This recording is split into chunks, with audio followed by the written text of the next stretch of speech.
Махаббат деген ғажап сәт.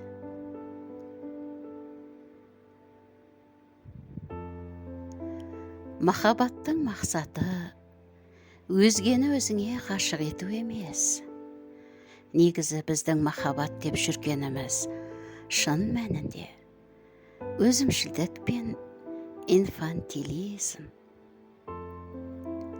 Алайда адам біткен түпкі қалауын маған тиесілі деп өз-өзіне теліп алады.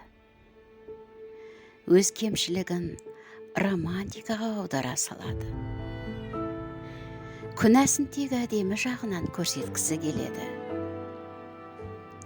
Егер сізді қолмен ұстап, маңдайдан сипап, аймалап құшақтасын деп тілесеңіз, бұл құмарлық. Егер үнемі қамқорлық жасасын, сіздің қиындықты шешіп берсін, сыйлық сыйласын, толықтай қамтамасыз етсін десеңіз, бұл инфантилизм. Егер тек мені сүйсін десеңіз, сізсіз өмір сүре алмай қалса екен деп тілесеңіз, бар уақытын тек сізге арнап, қалған өмірі маңызды болмай қалсын десеңіз, бұл өзімшілдік. Егер нақты бір адамнан перзент сүйгіңіз келсе, бұл биология.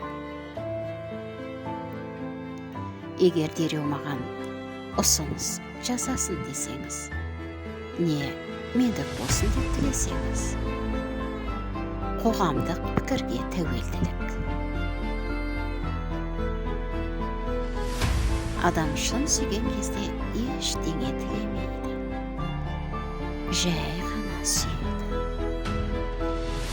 Пәтерде өмір сүріп тісіңізді тазалайсыз, жұмыс хаттарын жолдайсыз, нан сатып аласыз, шай ішесіз, анаңызға қоңырау шаласыз. Осының бәрін істей жүріп бір адамды сүйесіз. Ол бұл сәтте басқа жақта, басқа біреумен серуендеп жүріп ықтимал. Сіздің оны сүйгеніңізден хабарсыз болуы да мүмкін. Сіздің оны сүйетініңізден де хабарсыз болуы мүмкін. Өмір өз ақысымен қадір, әдеттегідей. Бірақ сіздің жүректе ерекше мейірім тұрады.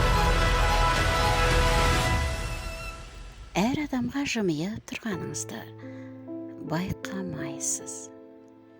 Әрине, бұл қалыптан тыс иррационалды бір түрлі қылық.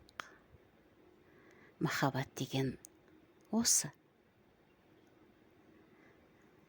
Қалғаны адам болмысында жиі кездесетін құмарлықтың түрлері. Қарым-қатынасты түзеуге болады. Махаббатты бір ретке келтіріп қоюы мүмкін емес. Баланың өмірі үшін, жарыстағы бірінші орын үшін, өзіңнің құқың үшін күресуге болады, тек махаббат үшін емес. Сөз бен іс үшін жауапты боласыз. Адалдық пен түсіністік үшін жауаптысыз, бірақ махаббат үшін емес. Махаббатта сызып қоятын шекара жоқ.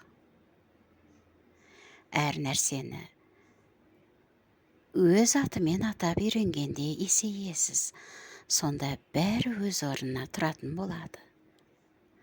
Махаббат деген жай ғана жүректі жылытатын ғажап сезім. Әр адамның өміріндегі ең бір ғажап сәт. Автор Анна Кирьянова, аударған Шынар Әбілда.